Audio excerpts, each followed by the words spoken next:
Malgré le grand potentiel commercial intra-africain, chaque année, le continent perd de l'argent du fait du coût élevé des échanges.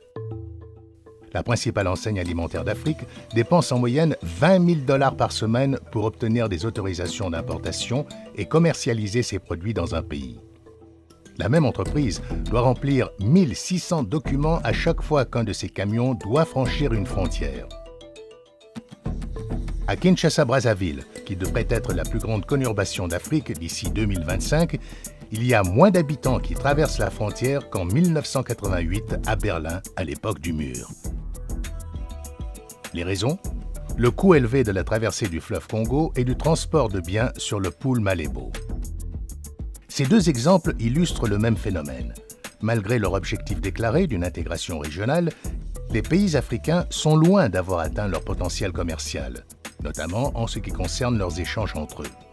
Pour ne citer qu'un exemple, 5% seulement des importations de céréales proviennent de ressources régionales. We have this important rate of growth in the continent. But if we want it to become sustainable, we need, first of all, to boost intra-African trade. Africa do not trade with Africa, contrary to the rest of the region. Consider it as an element not only for growth, but also for development. To reduce poverty, to give employment to our youth. Pourquoi les pays africains ne commercent-ils pas davantage entre eux ? En raison d'obstacles non tarifaires, comme les coûts de transaction faramineux, les procédures d'immigration complexes, la capacité limitée du personnel aux frontières, les procédures d'import-export coûteuses et un manque d'investissement dans les associations commerciales. 10% of Africa's trade is actually within Africa. Now, if you look at other regions within the European Union, for example, it stands at about 60%. Trade is actually an engine of growth. And if indeed Africa is to sustain the current growth momentum, which currently stands at more than 5%, we'll also need to ensure that we increase the volume of trade, within the continent. Les coûts de transport et de logistique élevés limitent également l'accès à des services de transport efficaces, notamment dans les zones rurales. Le flou des politiques pénalise aussi les commerçants. Par exemple, des graines destinées à la vente au Kenya risquent de pourrir à la frontière éthiopienne parce qu'elles ne satisfont pas les exigences locales. Ou encore, un commerçant qui a transporté ses céréales jusqu'à la frontière tanzanienne risque de découvrir qu'une interdiction d'exporter vient d'être décrétée. There are seasons when we have enough cereals or another agricultural products in one region when you find there is a shortage in another. But the transport costs are very high.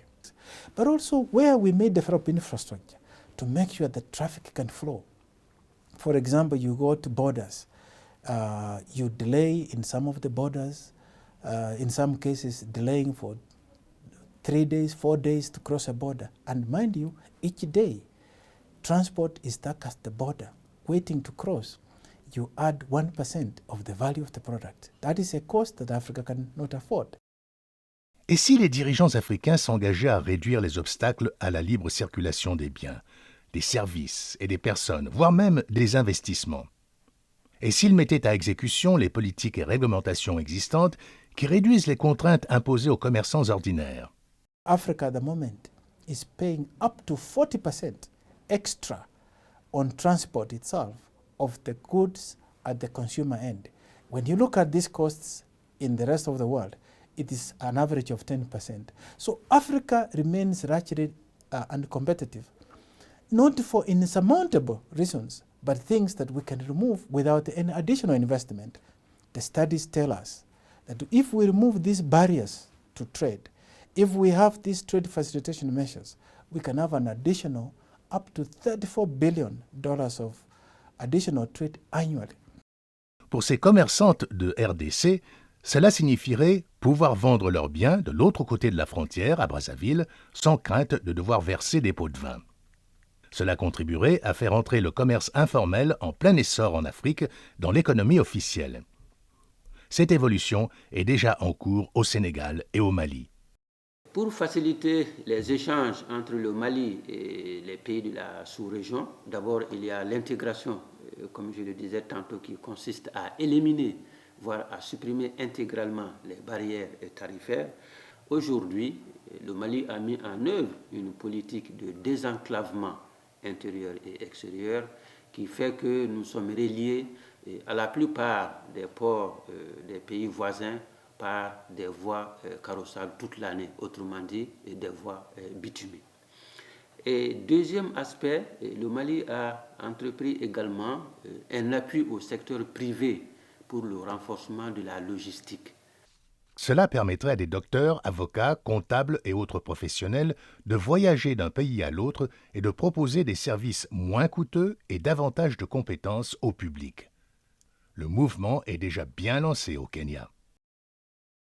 One of the things that has happened in East Africa, which has made really business easier for us, is that they have been able to harmonize they're able to recognize the qualifications from each partner state. So if I'm an accountant in Kenya, they allow me to practice accounting in Burundi. I don't need to go sit for new exams. They see that my qualification in Kenya is good enough for qualification in Burundi or in Uganda or in Tanzania. For business services such as ours in a law firm, the fact that now you can go to Rwanda without needing a work permit, and Burundi that's been signed and finished with and is being implemented, means services can move there more freer than it was before, which is of course a good and a great advantage for Kenya.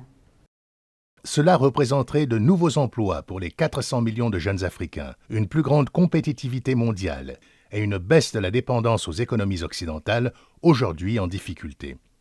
Cela pourrait aussi mettre un terme aux pénuries alimentaires dans une région où 240 millions de personnes souffrent de la faim. Le maïs importé d'Afrique du Sud par ce minotier du Mozambique aide à maintenir des prix bas pour les consommateurs à Maputo. We get local maize and we also import maize from South Africa whenever the supplies from the local market are not enough for our milling needs. The imported maize comes through the rail or through bulk in trucks. For both these, it needs custom clearance. Pour faire changer les choses, les pays et les institutions régionales devront nouer des partenariats solides. Il faudra non seulement construire des routes, mais aussi mettre en œuvre les réformes qui permettront de les emprunter facilement. Avant tout, il faudra que les dirigeants africains mettent à exécution leur engagement de libéraliser le commerce, de réduire les coûts et de laisser l'Afrique commercer avec l'Afrique.